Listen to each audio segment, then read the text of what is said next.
All right. Well, welcome to another episode here of the Alamo City Sportscast. And today we have a special guest, the one and only Rudy Campos Jr., host of Sweep the League, who's in studio today. He's our in studio guest. And just for you boys, everybody's always asking Jeff Garcia, where's the Coyote hat? Putting the Coyote hat on for you all.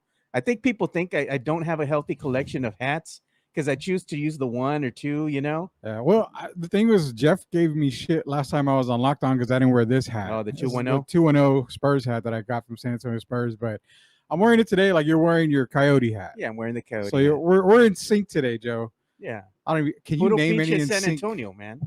We're pinche San Antonio, puro pinche San Antonio. Puro pinche everything, man. You said it was Throwback Thursday. You was like, oh, man. come in studio for Throwback Thursday. We're going to have fun. It sounds more like it's going to be Throwdown Thursday because your damn Twitter poll is going up. It's Transformers versus GoBots. If you need to go, it's at Two Shots Podcast on Twitter. Go vote GoBots. I'm the only dumbass out there that votes GoBots. Even though I'm a Transformer fan, Joe, Yeah. I love me some GoBots. Rudy's gonna die on that hill for the fucking GoBots, bro. For real. You gotta support the little guys. Oh, I mean, I love the GoBots, man. When I was a child, GoBots on site, bro. Either I'm breaking them or throwing them in the fire, bro. Yeah, I get it. Well, okay, so GoBots is the Hill Country Fair of the robot toys. And don't laugh because you wish sometimes, damn it, I wish I could afford the Doritos. But you know what? I'm gonna have to get the Hill Country Fair today because I can't afford the pack of Doritos. Doritos are the Transformers, GoBots are Hill Country Fair. They're just as good. No, they're not just. Don't give me good. that shit, No, Joe. Man. Don't give me that shit, Joe. The Transformers, they were more intricate, and when you had to transform them, they were made better. They were made better. GoBots had like 3 fucking steps, bro. They were 3 fucking steps. I get it. They had more steps than the plastic army guys that we played with. They were all plastic. There's no metal in a fucking GoBot, bro. And again, I'm not putting one over the other. I'm a huge Transformers fan, but I was also a big GoBots fan. Why? My parents bought me the command center, the GoBots command center. It was like an imitation of the AT-AT from Star Wars. I mean, that's what it was, and I got that. I had the command center. I had everything. And you know what? I also had Metroplex from Transformers. I had all the good stuff, man. What the hell was that? You don't remember Metroplex? No, it was the city. It was the big city that the Transformers had. That's what they called them there. It was red, white, black. It was a big, tall thing, and it would open up and all that other stuff. So they slinging at you already. Yeah, hey, I don't care. Tim Gonzalez says, "Let's go, Duke." Tar Heels like, whatever. I thought that was Gio, dude. For a second, I get shit all the time when it comes to Duke and Carolina. Where's Gio, man? Gio's usually in here talking shit, dude. SAFC, Joe, they're back-to-back Copa Tejas champs. Congrats! Shout out SAFC. Congrats! And yeah, Chris is right. You're flexing on the poor, man. He said Chris says that GoBots are for bums.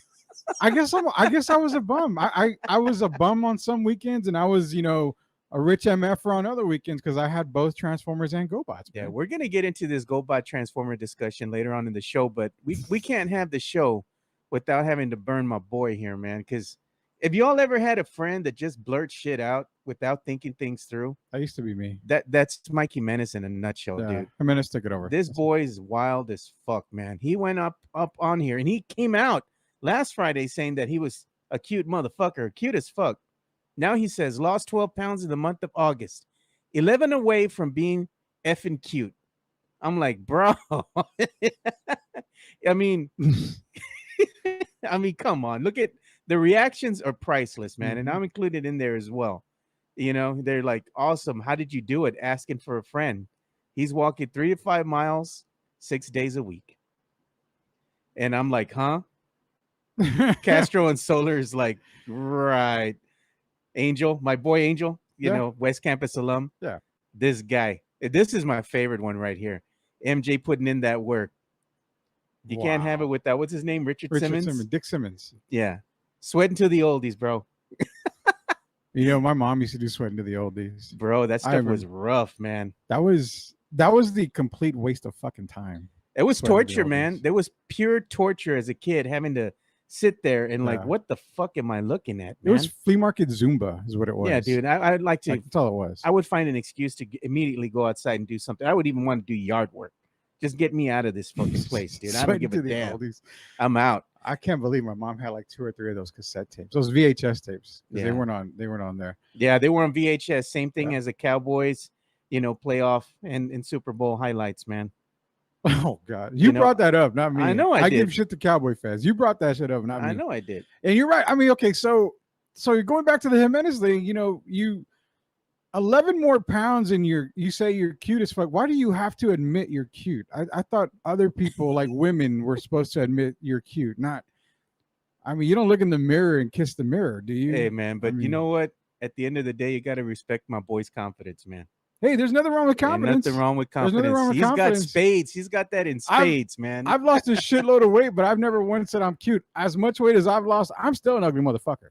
Yeah. I will admit that. I will die on that You're just hill. living better, you know? I'm living better, but I'm still living uglier at the same time. I mean, that's the way I look at it. I'm on that go about ugly hill. What does that saying goes? You could put lipstick on a pig, but it's still a pig, right? Exactly. Exactly.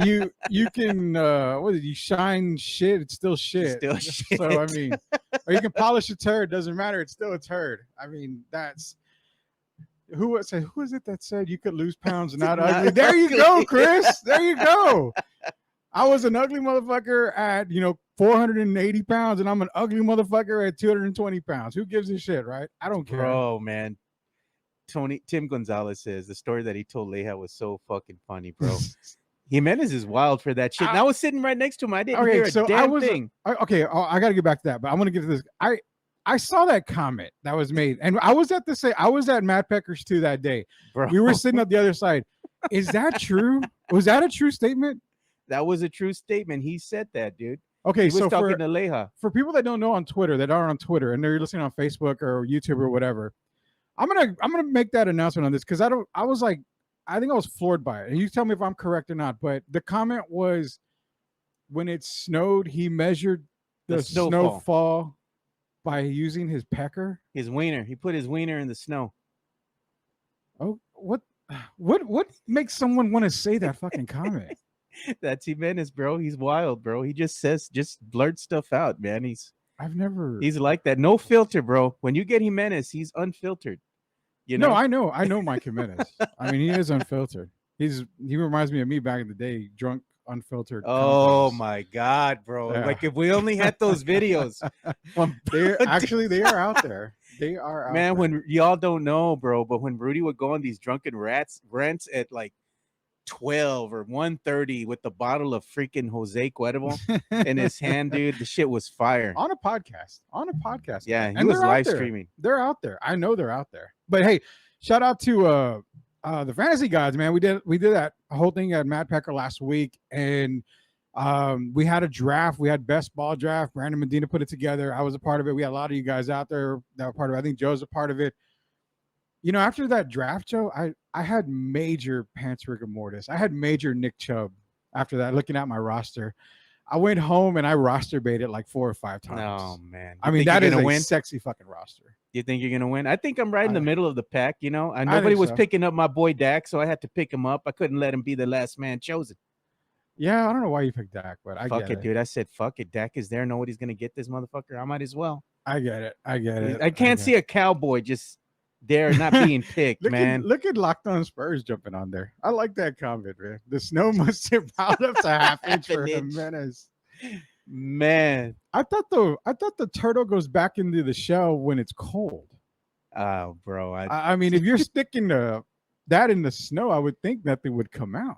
Bro, shrinkage, man. It's cold as hell. Shrinkage is real as fuck.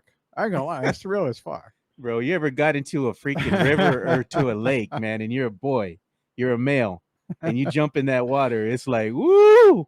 How are we really getting on to dick talk? I'm not hey, understanding. Man, it's the rated R days, brother. This is the rated R days, man. Yeah. Well, we'll move away. We got to move away from the Jimenez, but hey, shout out to Jimenez. If 11 more pounds makes you cuter, then by means lose that 11 pounds, man. You can be a healthy cute in your eyes. That's all. Let's go, Duke. Fucking Clemson on Monday night. Tim Gonzalez is really like on the Duke bandwagon there. He's a Duke fan, and I give him props for it. I'll give him props. Christopher, he said 7 inches, but I meant 7 centimeters. Mike was on one, bro. Mike was on one. Like I said, I missed the whole He's gonna story. live on that I hill, was man. sitting right next to him, talking with Mike Baez from Bear County Social. He's gonna live, dude. He's gonna live in down that hill. But you know what? There is a hill that I want to get onto real quick. We've got GoBot talk. We've got a little bit of MLB talk. Oh, let's just show this real quick too before. What do we do got? that. What do we got? Yeah, we want to talk about this since you're Okay. the card aficionado here. Not really, but I did collect. And I Dabble still in do. the, I in the dabbled in it, collecting yeah. game. So Jeff went ahead and put this out. Jeff Garcia from Locked On Spurs. You can follow him at Jeff G Spurs Zone. Yeah. He put first autographed Victor Wembanyama card sells at an all-time price of over $67,000. You can go and click on the link there, and it takes you to the official Ken's 5 site where you can see the full article. But that's some good coin, man, for a Topps card of all things as well. He's not in a Spurs uniform. He's not. He's in the Mets 92. So we can already say that his, one of one or one of fives, number to 5, number to 10 cards, gold cards in a Spurs uniform autographed, or you're probably looking at the same amount, if not maybe closer to 80, 90,000 because it's in a Spurs uniform. But here's a problem, Joe. Got an issue with it. You're putting all this money, and it's like I told Jeff, it's like the stock market. You're buying stock, hoping it goes up. What if Wemby isn't that guy? What if this is the peak? What if this is the, because I'm going to lie, you're going to see his base rookie cards, especially Prism cards. They're going to probably go for 30, 40, 50 bucks right off the bat. Just right off the bat in a Spurs uniform. So we're not even getting the short print stuff. You're going to probably see them those. You may even see them as high as maybe 90, 100 bucks. And that's not even graded. So raw. But it goes back to what if, and again, I'm not shitting on the Spurs or Wemby. I don't do that. I just, speak the truth half the time about it. I speak my opinion on it.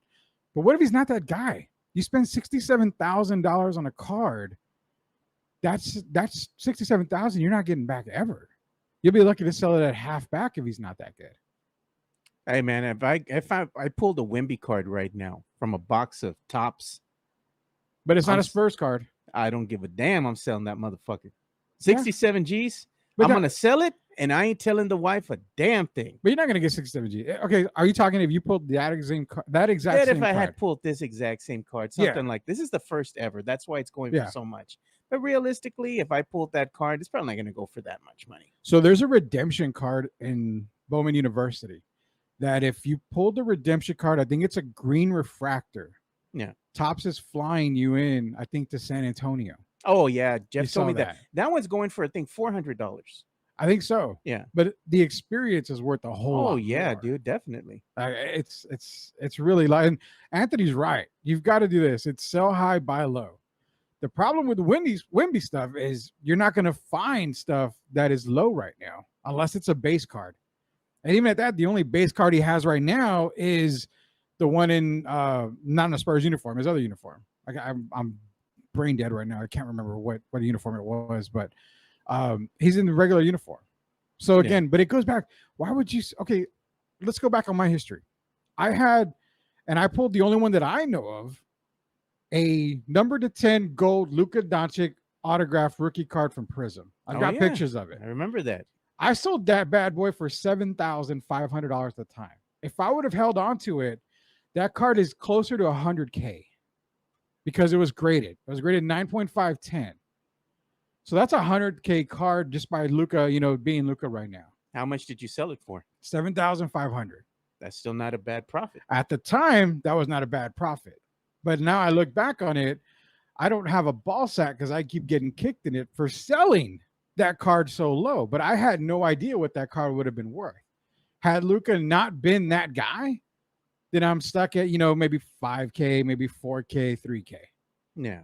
So it sucks. But again, spending $67,000 on a non-pro card is ridiculous. Well, it could either turn out to be a great investment or one of those you live and learn. But, the also thing too, Joe, is when you're a card collector and you're a card, if you even want to buy cards, you've got boners for the college cards because that's all there is. Yeah. But once the NBA starts releasing the hoops and the prisms and, immaculate and all this stuff, then those college cards are null and void and worth shit. Yeah. So all you can say is, well, I have Victor's first autograph card. It's his, it's his Zips card or whatever. It's not his Spurs card. People are going to start transitioning to the Spurs card. And that's why I said $67K for that card. It's good now because it's the only card out there. But once the actual pro cards come out, it's going to dip in value a lot. Probably go from 60 to more like $7,500. No, not that low. It'd probably be right around the 15, 20K, I think. What do we got? Tim Gonzalez, Joe and Rudy, let's do pick'em game week college football. I'm down for that if we have time later. I'm down for that. Make a little quick list, what we think, who we think's going to win. And we can go all the games, all the rated games. We'll even give our take on the UTSA Houston. Well, you do have UIW coming up. They're going to wind up playing UTEP. Come on, that's a no-brainer right there. Why do you think so? Oh, because I know UIW is going to put on a good showing, man. Yeah, I mean, UIW is a hell of a program. It's a legit program, man. And UTEP, well, UTEP is UTEP. I mean, sometimes they come to play, but most of the time they're going to get their ass handed to them. I think Tim Hardaway when I hear UTEP.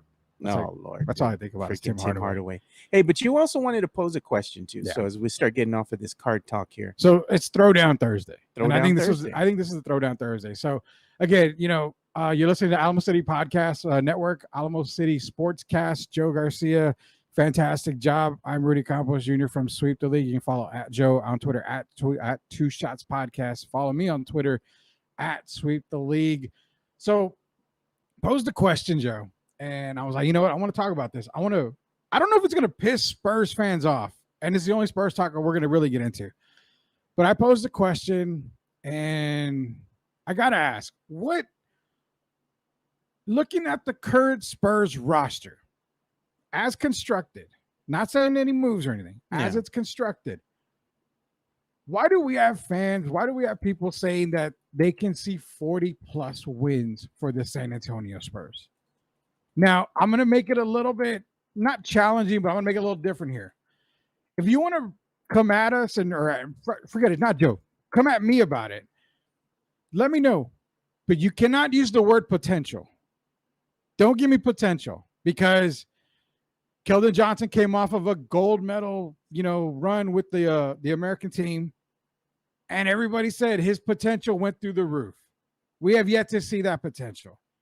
Devin Vassell improves year to year, but we haven't seen that potential. You've got 4 games in the United States of Victor Wembanyama. Bad, good, bad, good. Where's the potential? You see potential, yes. But without using that word, what makes fans and everybody think the Spurs can win 40 to 40 plus games? That is the question. To me, I said they had 32 wins, 10 more wins than last year. But you know what, Joe? I don't even know if they can get the 32 wins. Let's go to the division stuff. Let's go to the conference stuff. And look at Christopher Leha. All right, let's see. Because we won 22 and weren't trying. Plus, we don't have a consistent lineup. We were called a 31 team last year as we sat. Add Wemby, easily adds another 10. Now, the Wemby effect, I did say it before, and I will stand by it. I said it could add 10 wins, so 32 at the most. Now, last year on the podcast and everywhere, Locked On Spurs, I said the Spurs were around 24 wins. I was close to that. Yeah. And again, I said 32 this year. I'm having trouble myself getting to 32 now once I'm looking at it. I think Vegas is too. The Vegas odd makers. And Vegas knows. Yeah. Vegas knows. So, I mean, this is the part I'm trying to get at here. They were 12 and 18 against the Eastern Conference. They were 11 and 41 against the Western Conference. The only team I believe they had true legitimate win, like they were owning last year, were the Minnesota Timberwolves. Now, look at the other teams. The Rockets. They had the same record as the Rockets last season. And the Rockets improved. I mean, in a way. They got Fred VanVleet. I mean, they had a Dylan Brooks, which we don't know about Dylan Brooks. Dylan Brooks is, one batshit crazy guy. So I'm not worried about Dylan Brooks. But Fred VanVleet gives them, a step up. Is it more than the Spurs? I don't know. It's 1 and 2 right there. But every team in that Western Conference, and don't give me the Portland Trailblazers shit. I mean, with Dame there, they're a better team. The New Orleans Pelicans, a better team. So, you can maybe say Utah, but I'm not so sure that Utah is worse than the Spurs. So can you see them winning an extra 7-8 games in the Western Conference alone after going 11-41? If you're going to ask me, I'll give you my opinion. I want your opinion. Okay, so last year the Spurs finished 22-16. They were tanking hard, They were tanking softly, like killing me softly, tanking softly. Because Coach Pop, when he tanks, he doesn't tank that often, but when he does, it's usually going to amount to a number 1 pick. And hope, and this happened this time. It was just a miracle, the Spurs were able to get the number 1 overall pick, and they select Victor Wembanyama. Yeah. But the problem that I have with the Spurs is you still, for all intents and purposes, still have some of the same core guys that you did last season. Yeah.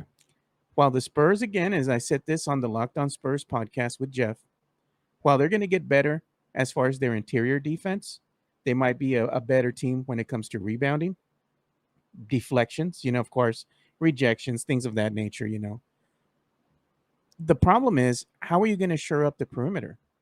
And Jeff's like, his response was, well, Victor's so long, he can go out there and he can't guard the wing consistently. Can't guard the wing, but he can guard perimeter. He can guard the perimeter. He can guard the perimeter, but I don't think that's where Coach Pop is going to want to use him most of the time. Exactly. He's going to want to use him primarily as a defender to guard the rim, and kind of change the direction of the ball. When you have somebody coming inside the lane that's really good, young, athletic, and quick, while they might be able to get around Victor, they can't get away from his length.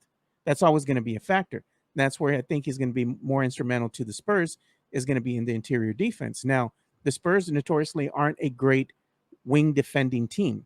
Teams have went ahead and shot the lights out on the Spurs going back to last year from beyond the arc at a high percentage. Yeah. We still don't really have that lockdown 3-and-D defender. While you do have some guys that can go ahead and guard the wing, there's still a gaping hole there. The other gaping hole, even though people like to give me shit about it, and they're like, well, look at Trey Jones. Yeah, look at Trey Jones. He's a great point guard. Don't get me wrong, a solid point guard. But is he that guy that's going to really get you to that next level? As far as getting you past the playing game, further into the postseason. Trey Jones is serviceable. He's serviceable. But I'm saying, like, when you look at some of the other teams, what is one of those positions that a lot of these good teams have in common? They have great, prolific point guards. They're floor generals. And they're good floor generals. I mean, I'm not taking a knock at Trey by any means, but you still have some positions that the Spurs, they need to address. You factor that all in with Victor Wembanyama, and I'm just going ahead and speaking to you with facts as far as what we have now. We don't know what the season's going to really pan out to. We can just make our best assumptions. 22 wins last year. You have Victor, the number 1 overall pick, hasn't played one single game yet. If I have to go ahead and predict, I would say that the Spurs are good for maybe 6 more wins, maybe 8 more wins. That would put them somewhere in the neighborhood between 28 and 30 wins. Yeah. I think that's where they're going to be this season. While they'll be more competitive and it's going to be exciting to watch them, there's still some issues with this team. Yeah, and I agree with that. The thing is with Victor, you're right. So with Victor, you're getting defense. You're getting defense. You are really getting defense on that. But so the way coaches are going to coach against the Spurs is you draw Victor Wembanyama away from the basket, when you're on offense. That's the best way to do it. Why? Because if you've got a quick guy like, you got Steph Curry, all these guys, they're going to be able to cut and get to the back of the basket. They're going to be able to burn their guys off the dribble. Devin Booker will be able to get to the basket. Kevin Durant gets to the basket. And they don't have to worry about Victor out there. So you're probably going to see these big guys camping out, outside on the perimeter, drawing Victor away from him. And if you've got guys that can go around Victor, his recovery time is tough. He's got length, but he's got to be able to recover. So I see Victor's going to add more. He's going to add value to what the Spurs have. But does value increase win total? It's not there yet. I think what the Spurs fans get enamored with or get confused with is the team will be more competitive, but doesn't really mean that it's going to translate into a shit ton of wins. Yeah. I don't see this team winning 40 games. I just don't. There's no way. In my opinion, there's no way. Now, again, if they win 40 games, yeah, we got Commerce Street, Joe. We'll go honk the shit out of Commerce Street. Vamos honking. Vamos honking. If they get to 40, that's it. Because then they're a play-in team at least. But we're talking about the same team from last year. I'm great with it. But again, here's the question. Every playoff team has one of these guys. Every play-in team has one of these guys. Oh, God, the Jeff, man. So let me ask you, who is that guy? Jeff, and that guy being, who is their star? Their superstar? Well, Jeff's putting a lot of stock in one Reggie Bullock. Bullock is good, but Bullock is not a star. He's not. And I think when you look at Bullock, he's going to be a good piece coming off the bench. He's a great piece. He's a great addition to the Spurs. But is he a game changer? Is he going to change the trajectory of the game? He's going to be able to take over the game over there, guarding the perimeter. He's good for a couple minutes. Coach Pop knows this. I've told Jeff a lot of times, I love the Bullock edition. I love the Cedi Osman edition. These are good veterans that the Spurs need. But who in the F is this guy? There's no guy on the team. We've got 4 games of Victor. Neither one of those games, I don't care what he did the very last game of the Summer League. That doesn't translate over to the regular season for me. Everybody believes that this team's really going to win 40 games. And that's what I wanted to cause. I wanted to cause a ruckus because I want you guys to tell me, why do you think they're going to win 40 games but don't use potential? You know, I like Tex-Mex Frank's comment here. He goes, they're going to win 40 porque we're going to be lighting the candles. Prenda la pinche vela. You know, that's going to be the difference maker. Yeah, I mean, we can all light the candles every year for the Spurs. That should be the question that we would all have to sit down and answer is, you know, we'll go through all the teams, Joe. I mean, Oklahoma City was not supposed to be good. They have an all NBA guy now. They have Chet Holmgren coming back. Yeah, but they also have an all NBA in Gilchrist Alexander. Yeah. So I mean, the Spurs don't have an all NBA player. They don't have an all-star. They have potential though. They have potential. Yeah. But you know what? I can potentially be cute if I lose another 11 pounds. God, Mike could potentially be cute as fuck if he loses another 11 pounds. Yeah. Is what he said. I could potentially be a millionaire if I played the lottery every day. Don't use potential. Potential is not a part of this, reasoning. That's what I want to know. Where does 40 wins go? Like, I don't understand the 40 win shit. I really don't. You had a 22-point game scorer in Keldon Johnson, which puts him right where Klay Thompson was averaging last year, but Klay had Steph Curry. So you potentially have, 50 plus points from 2 guys, two main scorers from the Spurs or Keldon and Devin, combined average of 40. After that was 11 points per game, I believe, which was next, but I can't remember who it was offhand. Well, in the earlier part of the season, I think Keldon Johnson was shooting really good from beyond the arc. Yeah. And he was putting up some good numbers, overall good numbers when he was shooting from the field. His field goal percentage was pretty high, but that was earlier in the season. Now, as you get further into the season, it shows you that teams kind of figured some things out. And they're like, you know what? Let's just go ahead and double, triple team Keldon, make it hard for him to shoot. Let's take away the passing lanes. And he's going to be forced to take hard shots. And he was. And when he took those hard shots, the stats, they kind of reflected what was going on. Yeah. And it was harder for him to get good, clean, open shots. Not a knock on him. It was just the state of what the Spurs were in at the time. They had some injuries. They had some players that had to give him some minutes because they really didn't have anybody else. And unfortunately, other teams found out, hey, there's the head of the snake. And if we cut that off, the team will fall or will crumble. And that's what happened more likely than not. So I'm not going to, I love Chris Leah. Great guy. I met him. Chris Leah is a great guy. I love the comment that he made, but this is the other part. I was hoping this comment would come in. I really was. Because then here we go with this one. So you're right. Wemby is supposed to be the greatest talent anyone's ever seen. He's supposed to be the next big thing. He's supposed to be the that unicorn. guy. He's a unicorn. He's not even a unicorn. Like, he's better than a unicorn. He's the fucking tooth fairy. You finally found the tooth fairy. You've seen it. You caught the tooth fairy and you caught Santa Claus. You saw him in person. But that's the thing. Here's where we're going to go with this. Tim Duncan added 20 wins. He added multiple wins. Yeah, there you go. You knew what you were getting in Tim Duncan. For 4 years at Wake Forest, he dominated ACC ball. He was a force in the paint for Wake Forest. But you know what? He played where the media was available. He played on the big stage, when it came to March Madness. Yeah.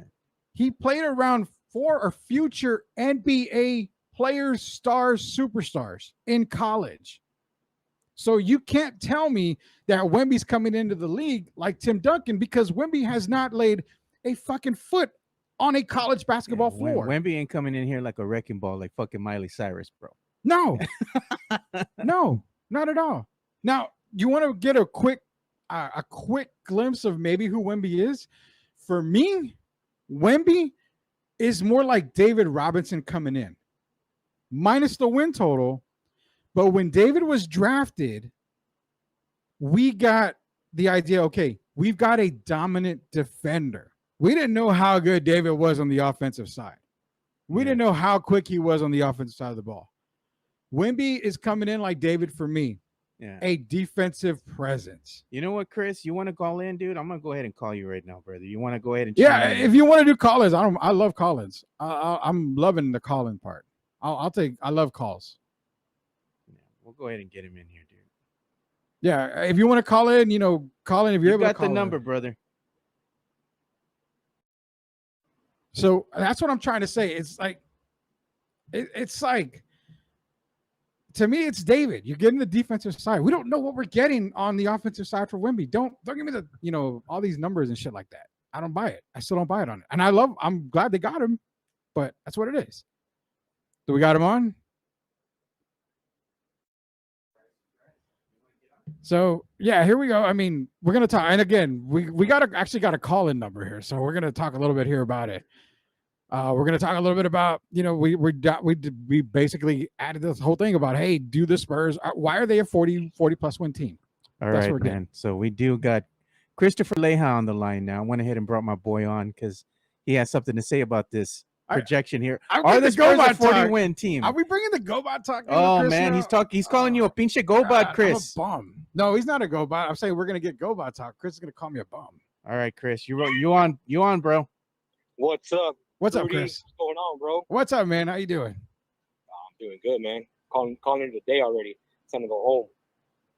Yeah, so go ahead and give us your take, man. Why do you think the Spurs are a 40-win team? Why do I think they're a 40-win team? Yeah. Well, I mean, like I said, Tim Duncan came in. He had a 20 wins. I get the whole he played in Wake Forest for 4 years. Yeah. But I mean, we can't sit here and act like Wemby didn't play against a bunch of grown men in France either. That's what he did, right? I mean, he dominated over there in France for how many years, And then when Rudy said he's like David minus the wins, I'm like, but you bring up the point that David was a defensive monster. I mean, Wemby's supposed to be that guy too, Yeah. So I personally think, man, we all know what the Spurs did, last season. They tanked. They could have won more games. It was there. It wasn't like we didn't see the Spurs, doing good for 3 quarters, and then all of a sudden for the 4th quarter, everybody's sitting on the bench, and they're losing these games.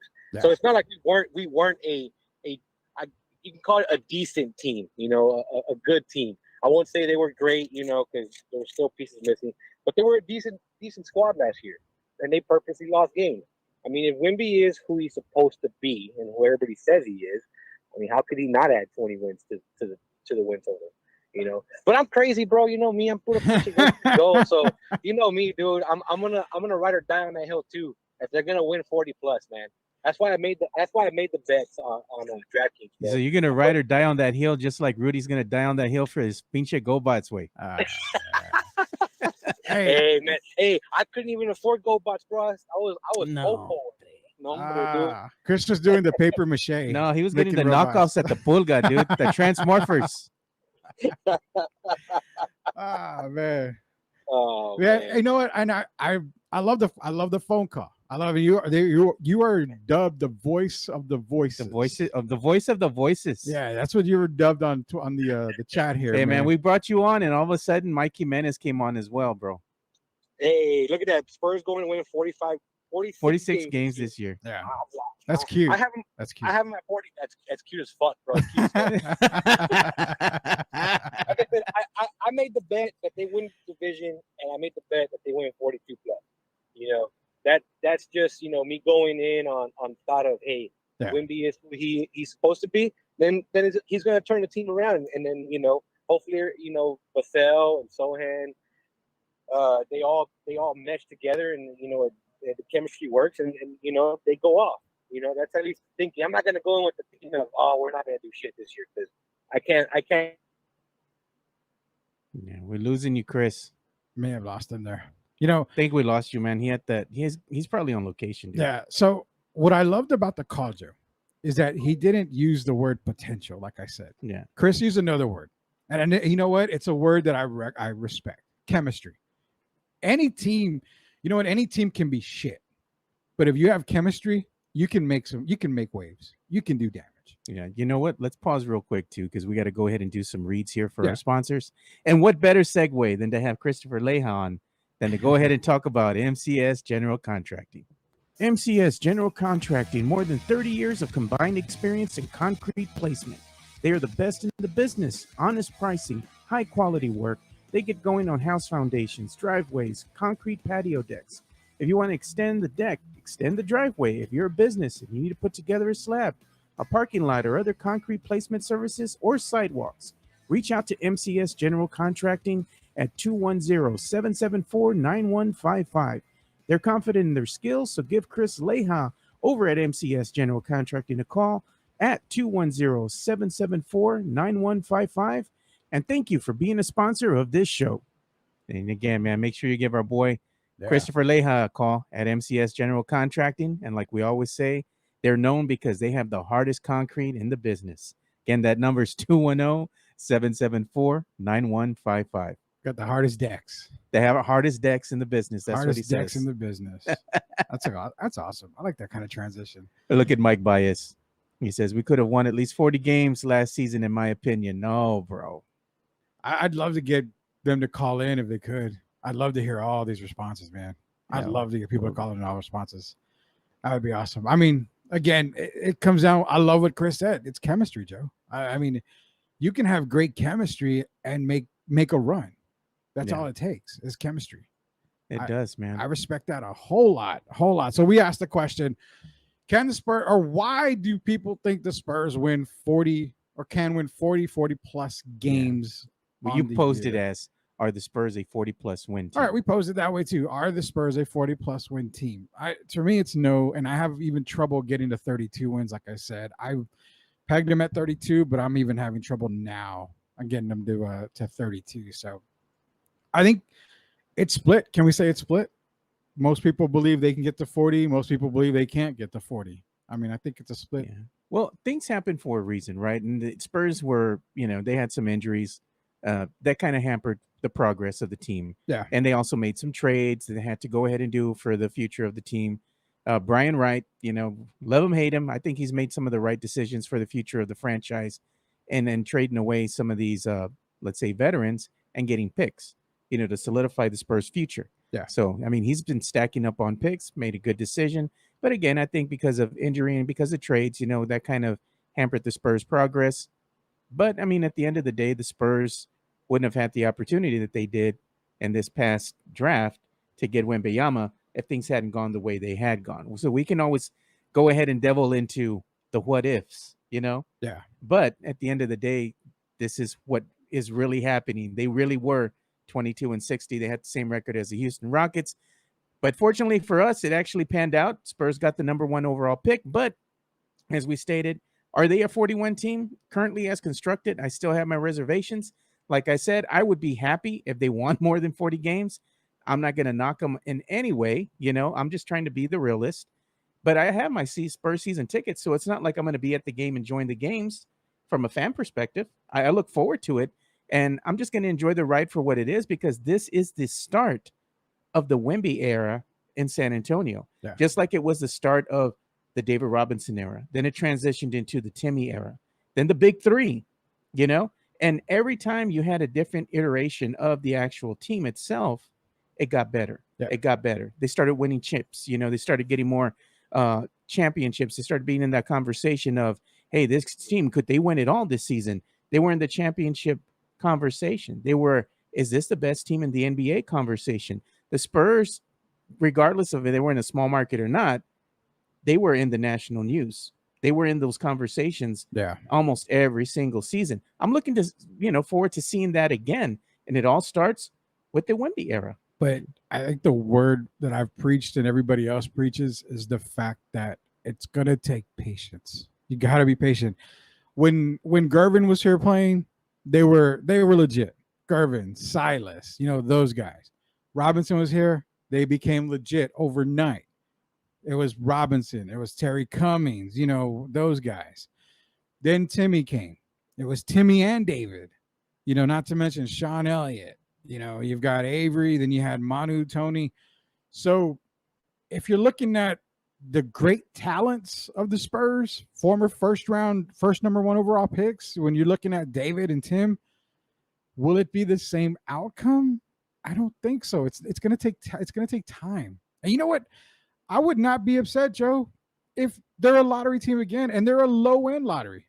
Hey, being in that maybe 5 to 10 spot, that's not a bad place to be at. If you're going to be there, might as well trade. Do it again. No, do it again. Hey, but you know what? It also brings up the good question, too, because if they're in like that 5 to 10 slot, right? Yeah. Because of their record and wherever the lottery balls fall, that's where the Spurs are going to pick. But if they're a lottery team again and they're in that 5 to 10 spot, this year's draft actually has some good players in that 5 to 10 spot. Even if the Spurs get an offer they can't refuse and they trade away that pick, in theory, they could move down in the draft and still go ahead and this time, instead of getting the best available player, like we always say, they can draft for the need of the team. But maybe get some works in progress. I'm salivating at the possibility of a Cooper Flag and Wembanyama duo. Flag is he's a real deal. He's a real deal. If you don't know who he is, just go ahead and look him up on Twitter, dude, and you're going to see some videos of the kid. I know we're getting into this 40-win thing, but I'm going to just throw one last tidbit and then we'll move on to something else, man. That whole Giannis talk. Giannis to the Spurs? To the Spurs. That has a lot of meaning and motor behind it. I'm just going to say that. Jeff didn't think so. From talking to a couple of people. Now, I'm not saying that these guys are in the know. Yeah. But just talking to a couple of people, it has teeth. Giannis wants to win another championship. Yeah. And he wants to go with the team that he believes is going to give him that chance. Yeah. San Antonio is a dark horse at this point.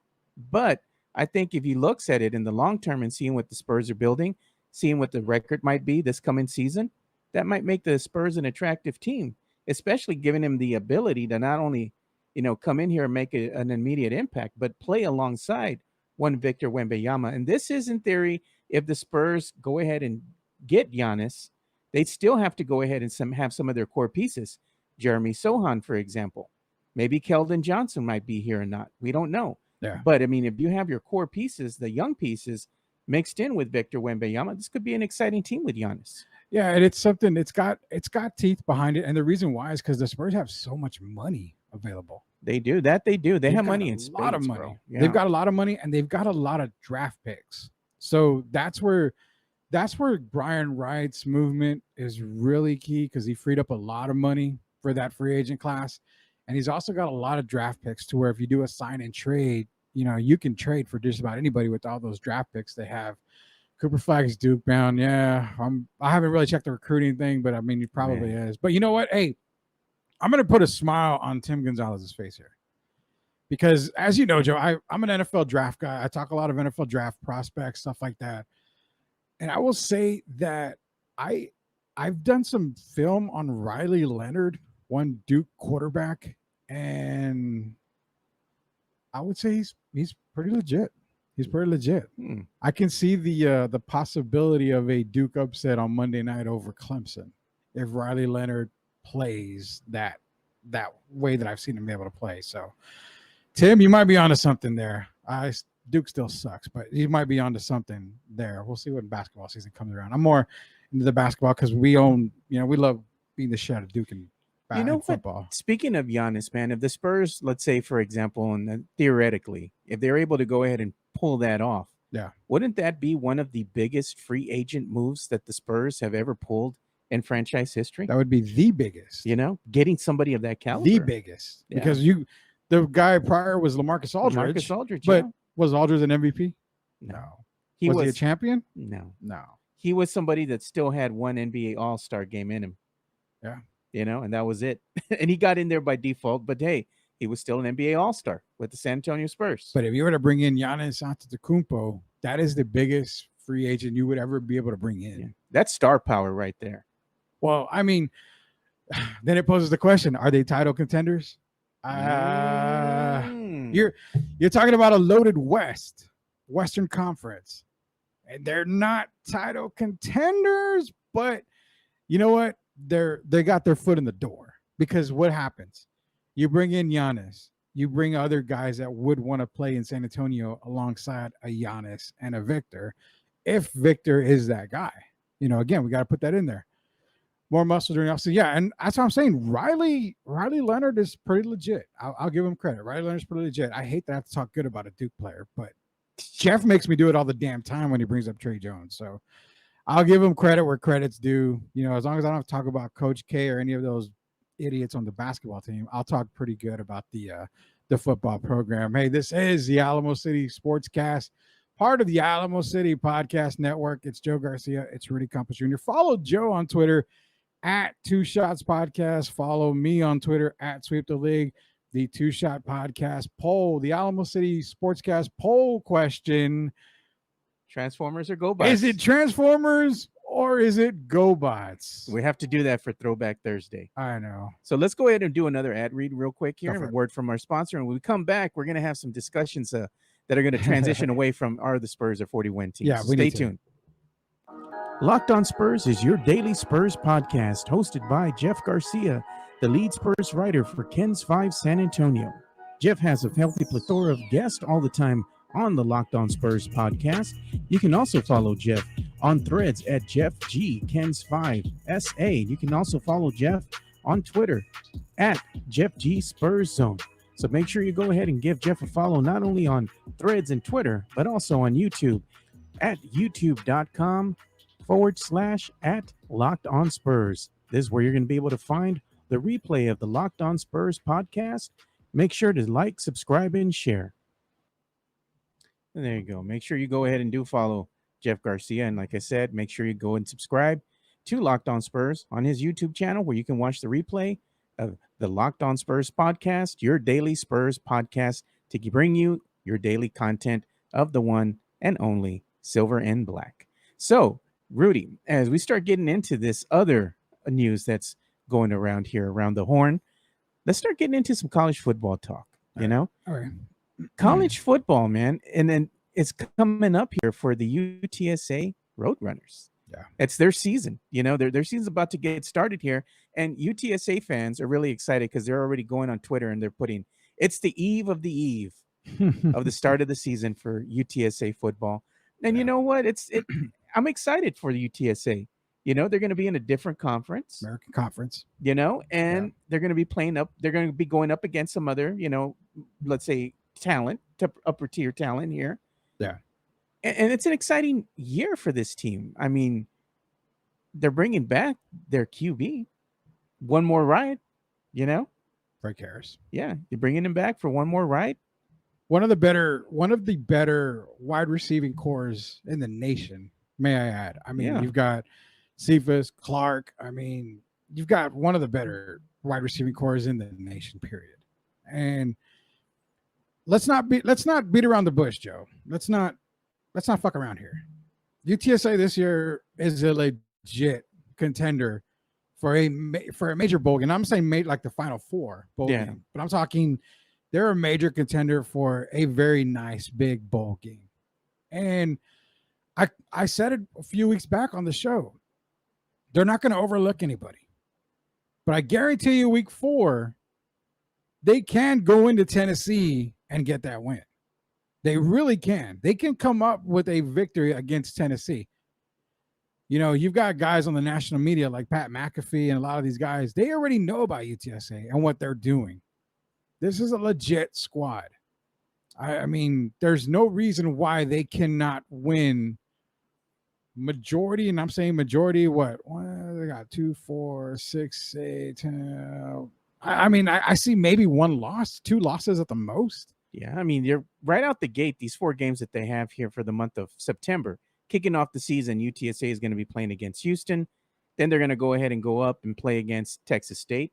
And that's always interesting, too, because we've had some really good games against Texas State.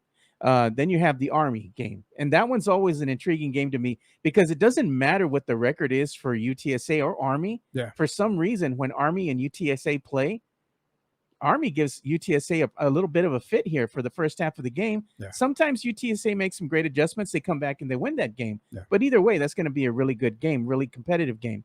Then you have UTSA finishing off the month of September against Tennessee on September the 23rd.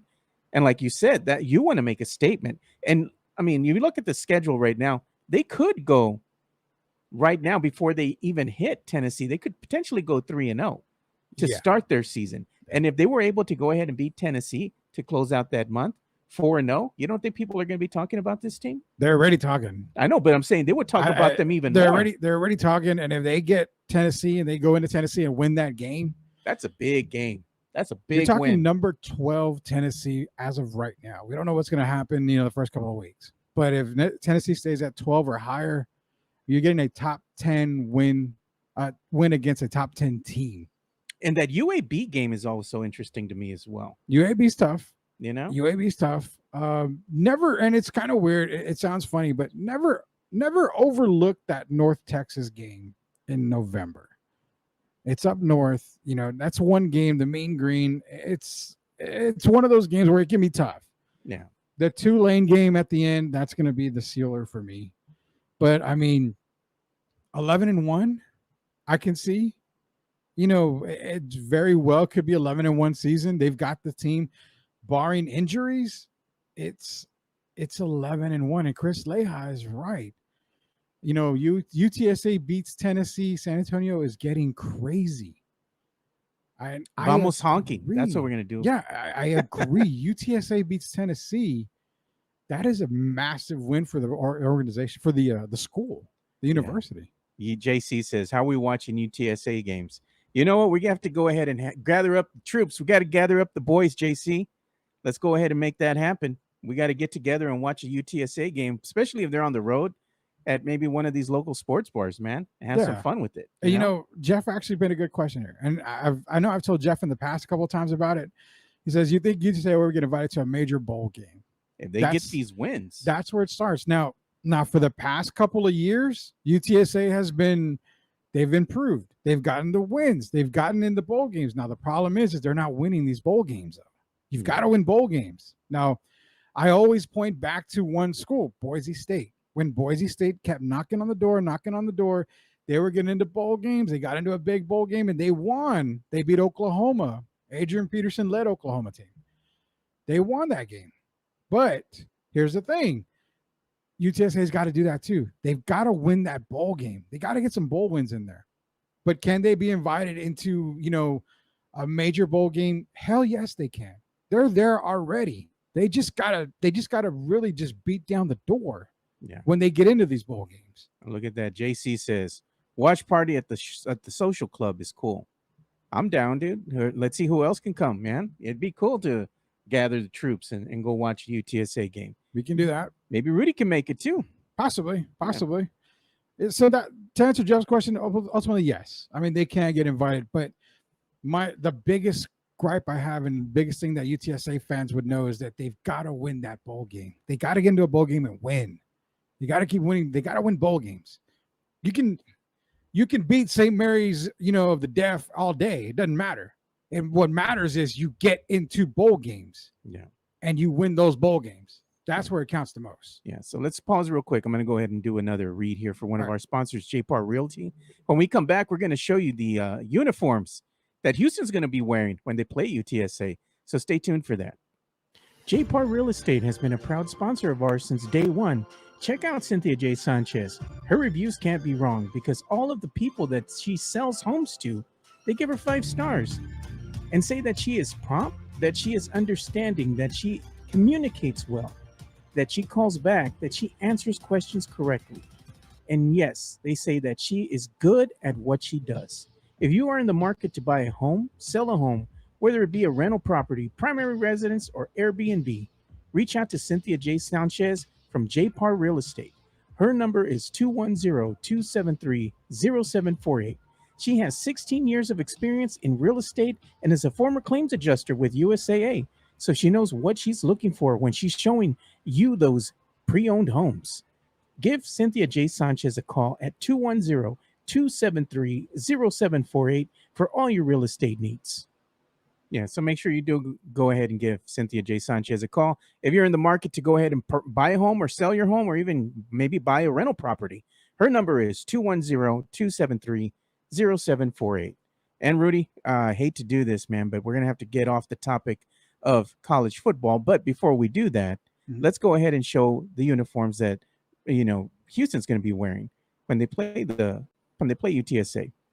A throwback here to the Houston Oilers days, man. That's cute. I like it, man. I think it's a good nod to the Houston Oilers, man. The Warren Moon era there, Yeah, the Haywood Jeffries and Earl Campbell and all those. Aaron guys. McNair, God rest his soul, man. That's cool. I mean, I like the uniforms, but I mean, it's cute, I guess. I mean, it's no Mike Jimenez cute, but it's cute. I mean, that's for damn sure. That'd be pretty cool to get out there and get a loss by UTSA on those type of uniforms. and the baby blue, the baby blue. Nothing wrong with baby blue. Yeah. Well, let's go ahead and get into this because we're gonna bring the show to a close here, and we got to talk about the heated AL West race that's going on. I mean, I wake up every single day. There's something new going on, and I'm looking here. We're gonna show what was going on here. You had the Rangers, man. They had one job: win. They lose to the fucking Mets, bro. 5-6 on a walk-off hit. I'm just like, batsman. The Mets had a fire sale, bro. They traded everybody. This is like a real life major league. I bet you the owners are pissed because this team is supposed to be tanking, but they still find ways to win a couple games here, a game here, because they still stay afloat. Not bad enough to be, let's say, a lottery pick, but still not good enough to be worth the damn. Well, I mean, they're in the playoffs. I think technically right now. I mean, you got 1, 2, 3. This team has no business though. The Mets. No, the Mets. Yeah, I mean, the Mets are not in the playoffs. Yeah, at all. But for whatever reason, it was a threesome between Seattle, Houston, and Texas. And and you see with the Astros too, man. Texas came a little early there, and now they're a game behind. So. And you look at the Astros, bro, and the Astros are doing what the Astros need to do. The Astros are winning. They went ahead and beat the Red Sox 7-4. Astros continue to do what they need to do to stay in the hunt. And then, of course, you have Coach Gio's team over here, the freaking Mariners, and they're doing what they need to do as well, and they won. I don't even know if I have them there. Yeah, I do. I have them here on the tab. So I'm going to show the Mariners. They went ahead and beat the A's. Okay. I know Christopher Leja was saying, I hope the A's beat the Mariners, but it was not to be. The Mariners are a legit team. They have been a legit team. Julio Rodriguez and all those guys, they are a legit team. And that's why, I mean, if we're looking at a team that's going to be coming out of the AL, I mean, Mariners have to be up there. I think the best team in the AL probably right now is probably their Tampa Bay or Baltimore. But I wouldn't sleep on the Mariners, and I definitely wouldn't sleep on the Astros. I still think the Rangers are still legit. Well, here you go with the standings as of today, right now. Yeah. Still leading the division. You have the Seattle Mariners at 76 and 57. Yeah. Followed closely by the Houston Astros, who are just a game back at 77 and 58 because they do have one more loss. Well, they're technically tied. They're technically tied, but they still need a win in order to topple the Mariners. Yeah. And then you have the Rangers who are slowly falling. They need to go ahead and get some strings together, some wins here. Their record is 75 and 58. They are still, I think a game or 2 games back of the Mariners. They're game back. So they need a win. You can't keep losing. This is a highly contested race here for the division. And what do you get as a consolation prize if you don't win the division? Wild card. Nothing, man. You go and look and see what's happening right now with that wild card race. Yeah. It's like you have to win your division in order to get in for sure. because you don't want to go ahead and be a wild card team. That's just a harder road, you know. And I look right now at the wild card teams. You have Tampa Bay Rays. That's a scary good team there. Yeah. You know, and then you have Houston, and then you have Texas. But you realize that the month of September for a Ranger fan is the month. You've got Minnesota, you've got Houston, you've got the Blue Jays, you've got the Red Sox as well, you've got the Mariners, and you've got the Mariners twice in 2 series that month. So that is literally the make or break month, September. This is, if you're a baseball fan, like I love baseball, this is the month right here. This is the month where shit starts to get real, big time. Christopher Leha, because Jacob Eric says bang bang. Christopher Leha says that's right, Jacob. We bang in the trash cans all damn day. Hey man, what you know what? If you're not cheating, you're not trying. That's what I'm saying. If you're not cheating, you're not trying. Who gives a shit? I don't care. You want to cheat to win. You want to cheat to win. Just win. Who cares? Yeah. Let's go ahead and pause real quick for one more ad read, and then we'll go ahead and get into our last topic of the day. All right. Serenity Manor is an events venue located at 14405 Old Bandera Road, across from Flores Country Store, set in a historic building that is over 100 years old. You can have a baby shower, bridal showers, quinceañeras, sweet 16s, corporate events, weddings. There's an indoor and outdoor venue with a dance floor and a sand volleyball court out in the back, set under the shade of the trees, and there is beautiful lighting in the evenings. Serenity Manor is a very beautiful place that is very family oriented, and they have rotating Thursday nights. They have karaoke and game nights. They also have a bar that serves beer, wine, and margaritas. So after a concert at Flores Country Store, you can go over, diagonal across the street, catty corner, grab a beer, get away from the crowd, and check out the beautiful Serenity Manor. Yeah, so make sure you do go check out Serenity Manor. Their address is 14405 Old Bandera Road in Helotes, Texas, and they are across the street from Flores Country Store. That's diagonal, catty corner from Flores Country Store. So make sure you go and check them out. And I want to go ahead and as we start bringing the show to a close here, we have somebody on the line with us right now, a special guest, so to speak, the one and only Jeff Garcia. Jeff, what's up? Oh, nothing much. Just listening to you guys talking about the Spurs and not giving them credit. Joe kind of low-key insinuating that the Spurs don't play perimeter defense. Like I scoffed at that idea. No. All that's false, everybody. But I'm here to talk some GoBots and Transformers. Oh no, I'm in trouble now, aren't I? Listen, no. Let me. Rudy, let's give and Joe, let's give the kids some background here. Yeah. If you want to be factual, GoBots were the first. That's what I was telling Rudy. Yeah. GoBots were the first. They beat the Transformers to the punch. The problem is that I think what happened, Rudy and Joe, was the marketing of it. It really was. If you watch cartoons, there was Scooter. I think his name was Scooter. Yeah, Scooter. You know, kind of a squeaky voice kind of guy, and the character designs were very basic. But you got to thank Hanna-Barbera for that, Jeff. Well, exactly. Everything just came to a pitfall for the GoBot franchise. Then they go with Tonka, which was an interesting choice for the toys. Yeah. But it's just kind of fold the arms in, fold the legs in, turn this and that. When Transformers came on the scene, it was a little bit more edgier, I would say. The cartoons, they weren't as Disney-fied or very clean. Yeah. There was some complexity to it. There was a lot. You know, GoBots was very basic. What was it? The Renegades and the Guardians. The Guardians. That's it. Renegades, Guardians, fight.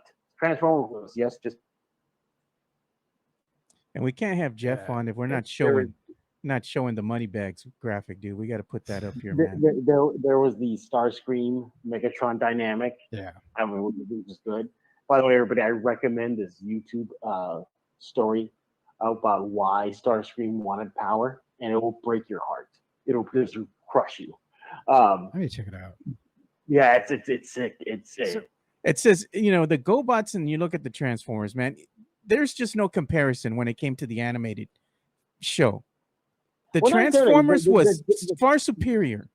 You know, The Transformers animation, they had a lot of errors. If you go back and watch, Yeah. but it there was a looked lot of better, color Jeff. errors. I don't give a There damn was a about lot of errors. It looked better. Did you have GoBots, Jeff?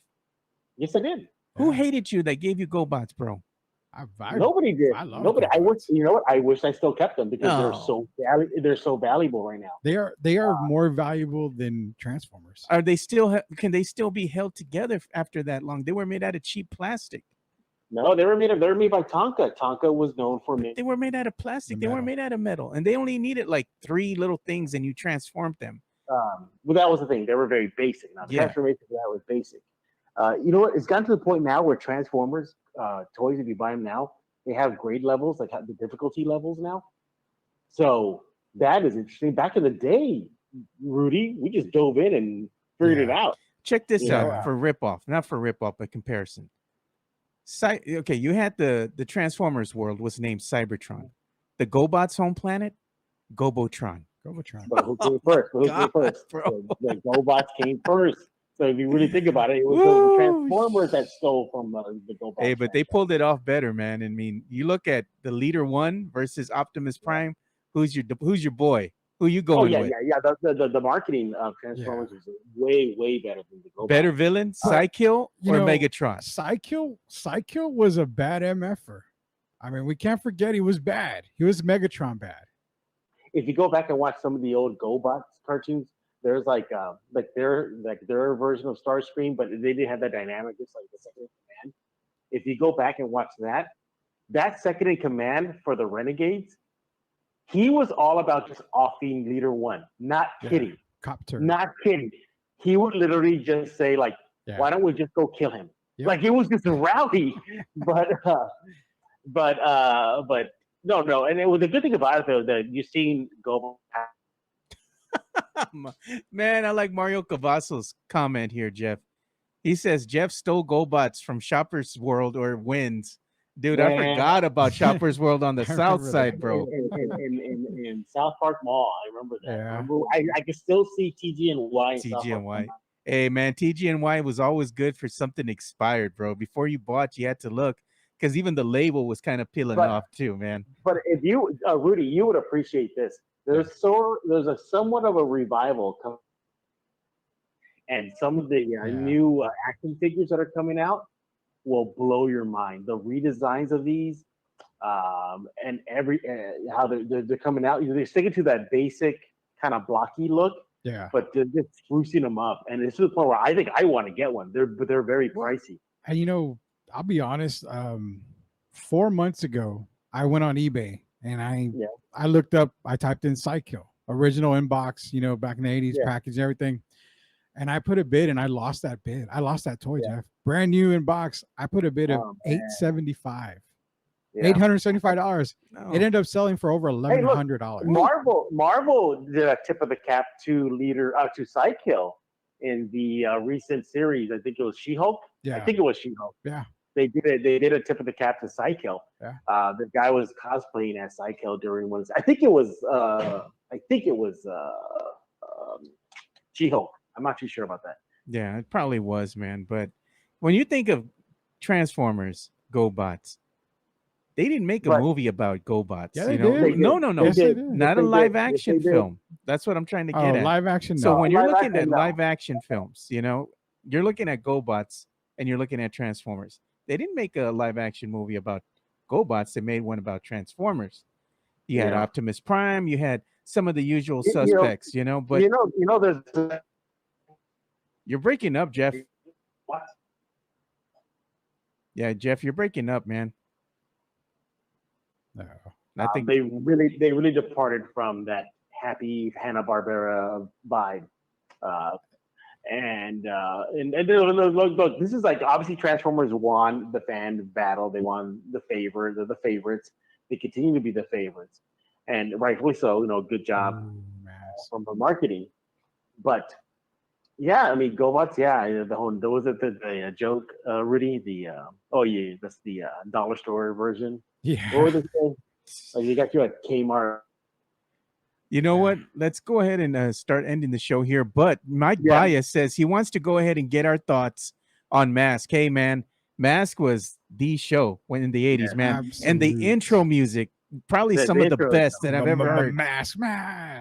And there's a live action movie coming out of Mask. There When is. it's going to happen, Can't I don't know. wait, Probably don't know when now with the writer's strike, but I cannot wait for that. Jeff, I don't know. You probably know this, but what a lot of people don't know, Mask is tied in to G.I. Joe. Oh yeah. Yes, A lot of people didn't know that. I'm like, And Battle Beams is tied into Transformers universe. yeah, that is. But a lot of people didn't know Mask and G.I. Joe were tied in. Tied together, yeah. I'm like, it's tied in. And I wouldn't surprise me if we see that in the movies. But see, Mask, the concept of Mask translates better for today's world. I think it'll work. Oh, It would, like a live action movie would work. The CGI, you know, the graphics, the costumes. I think it would work. Just keep Michael Bay away from it. Oh, he'll be in it. You know that. You know what they need to do? It's oh my God, Tim Gonzalez. His silver platter steak is probably on the way. What they need to do is we need to make Jeff a custom made transformer, and it's going to be the silver platter with the steak on it, and it transforms into something. It transforms into another steak. Turns into a money bag or something, you know. Yeah. I mean, we're talking GoBots. We're not talking about those, you know, dumbass McDonald transformer toys where you had to change into the hot They were cakes. called the changeable. Yeah, the changeable. the hot cakes and the fries and the nugget and all that. Yeah. Oh God, man. Well, Jeff, thank you for calling in and being a surprise guest, man, for this Throwback Thursday discussion. And make sure you go and follow Jeff on Twitter at Jeff G Spurs Zone. And Jeff, you got a new episode of Locked On Spurs coming out today? You're likely tomorrow. It'll be, as of right now, hopefully everything goes well, be Vinny Bencetta of Kens 5. We're going to be discussing, obviously, the silver and black. And here's a question for y'all to just think about. Which new team could potentially be the next Spurs rival? So you get rid of the Lakers, the Mavericks, and the Rockets. Which next team could be the next big rival for the Spurs in the new Wemby era? So we'll be discussing that and more. Hey, if you need somebody on standby, I'm always available because, you know, every time I come out on an episode, we do come out on the national news, man. That is true. Yeah. So Joe, you're officially on standby now. So tell your guest he's got to step it up, man, because, you know, he can't get you on the national news, man. He's lacking. All right, I'll let him know, Joe. All right, talk to you later. All right, man. Thanks, Jeff. All right, man. So that's about all the time we have for today's episode of the Alamo City Sportscast. Rudy, before we go ahead and bring it to a close, you want to go ahead and let us know what you got coming up on Sweep the League? Yeah, we've got more episodes. We actually got done with the Steak and Shits episode about a week ago, so that one's already gone to play. But we've got some more stuff with Candace, myself, Stats, and Rocky Garza. Also, quick shout out, Joe. Gio's back in the podcast world. Back in the saddle. So we'll be doing some work with Coach Gio again. But we're just having a lot of fun. You're looking for more Sweep the League episodes coming out very soon. Gio, he's just coming back so he can talk about the fucking Mariners. Where were you before then, Gio? Well, that guy's actually been losing some weight. Oh, he's always been losing weight, man. But he's losing like a lot of weight. Oh, that's a good thing. That's a good thing. So he's back now. He's ready for Georgia football. He's ready for Rams football and Mariners baseball, and he's a Spurs homer. So of course Spurs basketball. Yeah, I got to get him on the show too, so I can talk with him about the Mariners and all that and the Spurs. So I'll reach out to him. Yeah. All right, man. So that's about all the time we have for today's show. Make sure you do go and follow Rudy at Sweep the League. Go ahead and follow me at Two Shots Podcast. So for Rudy Campos Jr., I'm Joe Garcia. Thank you guys for watching another episode of the Alamo City Sportscast. We'll see you boys later. Be safe out there. Peace.